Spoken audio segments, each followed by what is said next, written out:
Hello everyone, welcome back to my channel, and this is a unfiltered, unedited, un anything kind of a video vlog where I just kind of document my life. So I have just gotten to Vietnam. I've been here for a few months actually, to build a AI video editing product, and we just had a beta launch, and the product is out, and hopefully is gonna start getting some traction. And yeah, I like the product. I think it's very well designed, but I think it needs a lot of work to be actually worth the trouble of using it.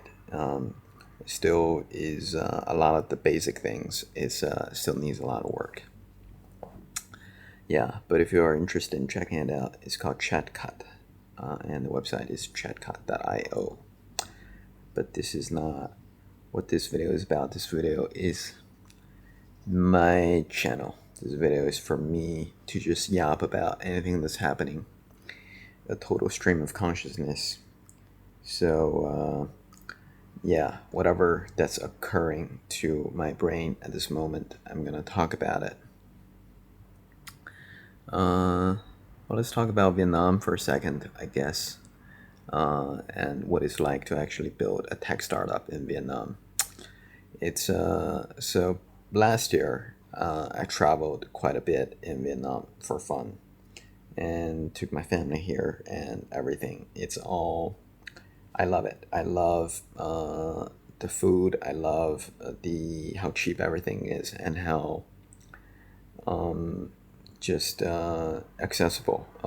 The beach, you can go to the beach, you can do sport, you can do tennis lessons and whatever, and they're all like very cheap and friendly. And I've been here for some month now, and I do have like some I am starting to feel like kind of the limitation of this place. Like, well, first of all, like the infrastructure, the I'm in Ho Chi Minh, so like the infrastructure for everything is just not very good. And I've lived in China for the longest time, and then the U.S. And I think it's valid to compare a lot of the aspects of Vietnam to China, because they do have a lot of similarities, and the people and the culture is closer. Well, China just has a. I don't think I fully appreciated China until I got here, and even in the beginning, I didn't appreciate it, because like everything is kind of like the Wild West. And in the beginning, when you go, it's like, hell yeah, this is like so cool.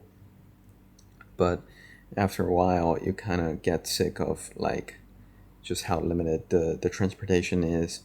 It's like how, like every time coming into this fucking airport, this Ho Chi Minh airport, it's like a fucking nightmare.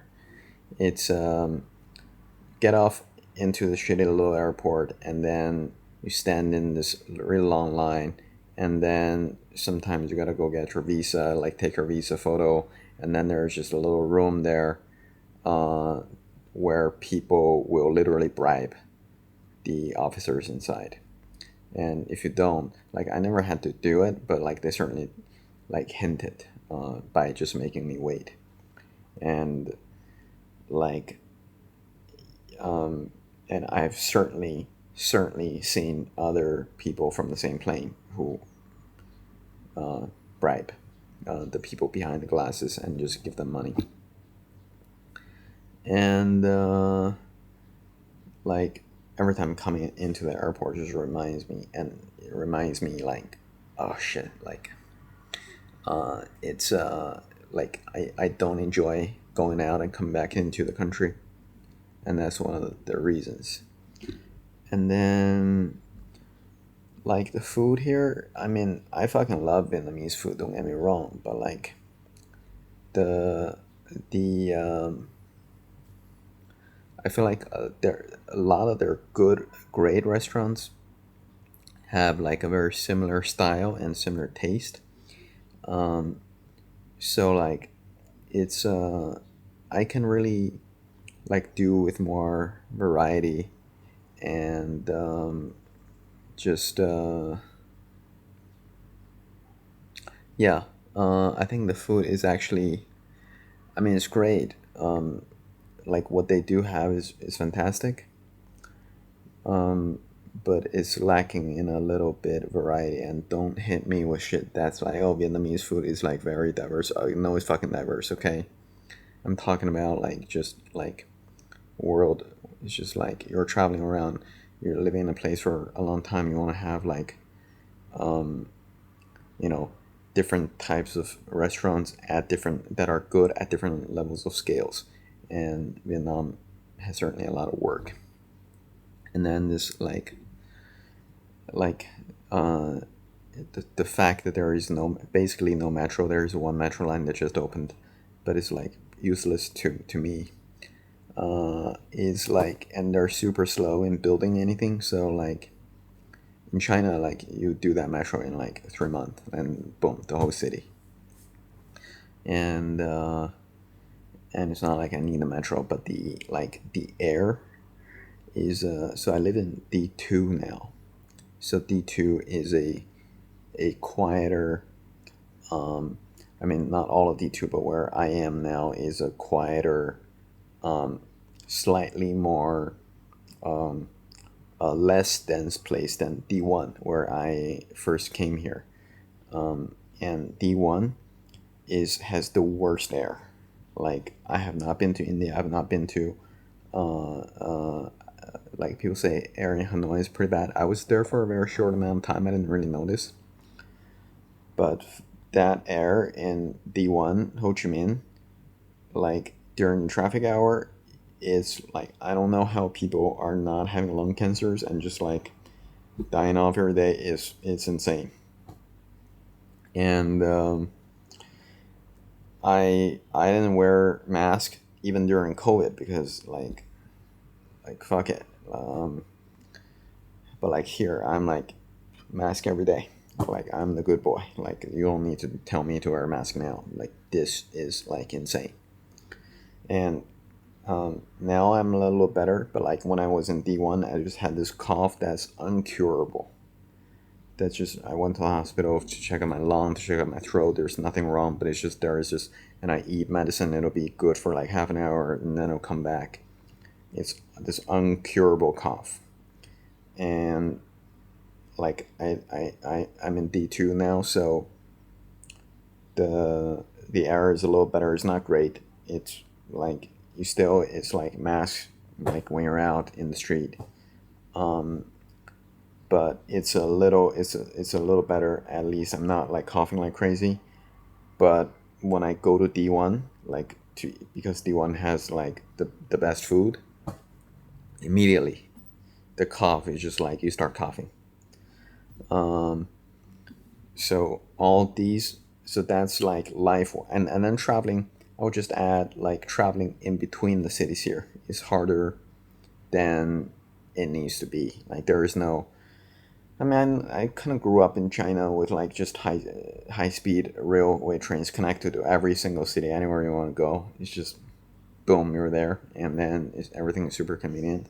The infrastructure is set up, um, and here I just have to like kind of get back to the fact that like the bus lines are shit and there is no high train system, uh, except like a really shitty like really slow trains. Uh, yeah, don't want to shit on Vietnam. I love it on a good day, but I've just been here a little too long, and I do feel like it's time to move on. Um, I'm just kind of waiting for the product to kind of stabilize and start getting traction and getting users, and then the team is like more know what they're doing. So like yeah, and then the engineers here, so we're hiring engineers here. Uh, Everybody says the local talent, blah blah blah, and it's super hard to hire people. Super hard to hire people, uh, and like the people, super different work culture and communication culture. Um, which is my way of saying, which is the nice way of saying, like most engineers here, they're like not communicators, and it's like English is part of it, but it's more like uh, like really like communication is like really really really difficult. And we hired a few people that are just in the end we just had to fire them, or they are fed up with me because like they just cannot figure out a way to like say things that fucking make any sense. Um, yeah. Um, yeah. So that's kind of uh, yeah. And yeah, let me mention the reason why we're here is because we were part of the Antler uh, VC accelerator, and Antler is fantastic. And we're still in their office now. We're being kicked out soon because their next cohort is about to begin. But they're very good people. They're like the best possible kind of experience that a first time non technical founder could would should hope for when they're entering into this like tech startup world. So they're fantastic. If you are looking for any kind of if you have an idea and you're looking for like an early stage VC, I would highly recommend Endler, and they have offices all over the world. So and cohorts starting at different times, so you can find something that will work. And mention me, Kaiwan Lee, so that I get some kickbacks if you get funded. Uh, yeah. What else? Is there anything else that's interesting? Oh yeah. Um, Another reason, like today's, like I'll make a video about how why Vietnam is great, but this video is like let's go down the list. There's one more thing. Uh, Fucking entertainment here. It's like there. So I like movies. I'm a filmmaker. That's what I do, and I have never appreciated just like theaters playing a variety of like normal movies until now when they don't have it. They literally just like most of the movies they play here is like little garbagey like Southeast Asian little horror films that are just like money grabs that are just like stupid and terrible. That kind of horror film that are just like uh, it's in the theater and the boys and girls would go there and make out, and then there's like people who are bored out of their mind, and what am I going to watch? Let's go watch a little horror film. And tried a bunch of these, and like really fucking terrible. And then they okay, run through a battery. Where was that? Movie theaters. So like they don't play normal movies. They play about like they would play one American film. I mean now they're playing Mission Impossible because it's the biggest film, but normally they're not even playing the biggest film in the US. They're just playing some like random fucking like I don't know how they select their movies. And they rarely do they play like a choose a good film that are from the U.S. or European market, and and that's like, and that's also like kind of okay. That their rhythm of change is super slow, so like they play the same movies for a while, and then the thing that I fucking hate is like this country's people just like talk in theaters. Like there's just like this culture of like it's okay to speak in theaters and use your phone, and nobody has a problem seemingly. And then if you go to one of these like every like these little lover booth, like theaters. Like sometimes you don't know, they don't tell you, and it's just like you go in there and then you're just like sitting there, and it's like you're blocked off from the people next to you, and it's like two seats, so it's like couples theater kind of, and you just hear these fucking sounds, and people are just like just man. Uh, so it's like trepidation is like I have to go in a movie with trepidation. I have to like really want to see it, and I have to pick a theater that's like uh, that's gonna be big. Forget about quiet.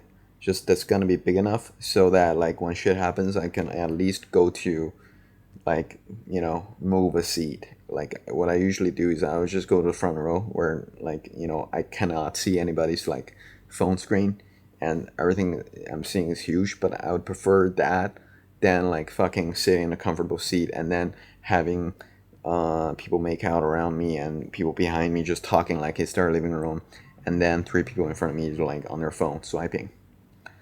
Um, that being said, I'm kind of also like getting used to it. I'm becoming my standards and everything is becoming lower,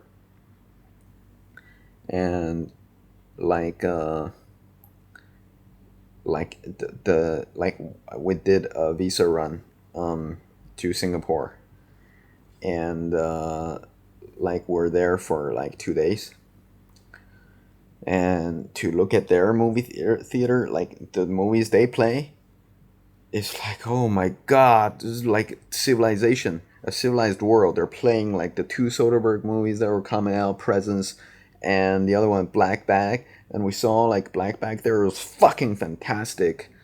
Um, and just all the normal movies.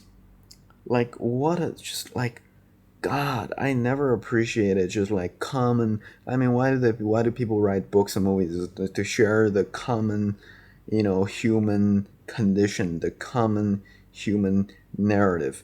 And like when you don't have that, when you like people can be so isolated, and that's how like when I look at these like fucking shitty movies in these theaters, it's like, man, is just like what happened? Like the yeah, done with like shitty little Southeast Asian horrors. I mean, there are good ones, of course. I'm like fucking recording this shit, so I gotta be careful. Although nobody's probably watching, but like, like it's so obvious when a movie is made with good intention, is meant to be good, and it's so obvious when a movie is just like a cheap little horror film that's just like feed the lowest common denominator, that just like takes the money from people who just happen to stumble into the movie theater because there's nothing better to do. And like the difference, so don't think I think there's no good Southeast Asian horror movies. Obviously there are. And yeah, uh, and then like yeah, speaking of culture, like I never know any startup founders in my life before this, and now I'm in a cohort, which means I know my peers, and it's not just my peers. I mean this. I'm in touch. I'm in contact. I'm rubbing shoulders with these other founders and events. You meet them, you meet these VCs, and they talk these numbers, and then 40K MMR, and blah blah blah, and your go to market, and blah blah blah. I don't know if like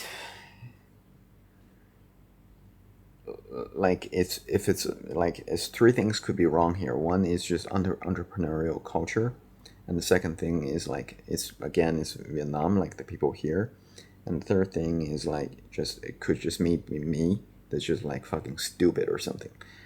But like the people, most entrepreneurs here are like their brain, like 2/3 of brain is fucking empty. Like never seen a fucking movie, never read a fucking real book that's not 0 to 1, that's not the lean startup. Like everybody's speaking in the same exact fucking meaningless, vague words that are sound something like disrupting, like these buzzwords that completely mean fucking nothing. Uh, yeah, I'm gonna make a video about. I'm gonna like put more thought into it, but and make a video about it in the future probably. But like to think that these people are fucking making the products that are gonna change the world, what a fucking joke. Like, like there's no evidence when you talk to them. There's no evidence that have been in the real fucking world. It's like they came. Their two parents are like are two like PPTs generated by ChatGPT, like speaking complete gibberish words with no logic between them. Just sounds like, well, I guess it should mean something, but it's just absolutely like, or it could just be me again. You know, I'm open to that possibility. It's just not getting it or something. And then to mention a movie to them, or mention a book to them, or to mention like something, anything specific that has a meaning, is like, okay, that thing that the your app that's supposed to disrupt, like, what does it do? What is it gonna do for me? Like, I'm sitting here, and is it gonna help me? Like how is it gonna, how is it, who is it gonna, what is it gonna do? Like, can you say, like, don't, like, drop that fucking shit and just tell me what is it that is gonna do? Like, I just want to shake their shoulders. Like, why is it that hard? Why is it that hard? Anyways, that last bit was uncalled for, and I don't. I mean, I do believe it, but I do need to formulate an argument before I want to spill that shit further. So there will be a video coming up for that, and like, just it's this whole fucking tech startup industry. Like, everybody's like has, like, I mean, either they haven't read anything, which is like 90% of the case, and if they're reading a book, it's gonna be one of the 10 books that, like, it's just like there's 10 book that exists in this world for this circle of people. Yeah, like, just really, yeah. And if you scroll LinkedIn, like, once you're part of this startup, like tech thing, and you scroll your LinkedIn, you're, like, in the words of Bill Hicks, like, you are literally like spreading, opening up like Satan's asshole. Like, just like the worst fucking meaningless, like, people who are like, ChatGPT has taken control of their brain a long time ago. No soul, no substance, no, just no, like, yeah, it's the complete matrix. Uh, yeah, which leads me to feel like, I mean, I love the product. I love the process of building it. There's lots of issues, but that's what it is. But everything outside of it, the layer that wraps outside of it, your community, your, like, the nutrition you're getting from, the soil of this country, and then the internet is drastically lacking, I would say. So yeah, I don't know. Like, maybe the next step is to move to a different country. I mean, I would want to, but haven't made up my mind. If you have suggestions, yeah, if you have experience in, like, in uh, in the startup, and you have similar experiences, you've traveled a little bit, give me some ideas, and yeah, ask me questions. I'm expecting like 0 people to watch this video, so like, ask me questions or no questions. All right, man. Uh, Going back to work, and today's Sunday. I'll probably just make it a thing, post something every Sunday. Uh, yeah. All right. It's my YouTube entry of today. Bye bye.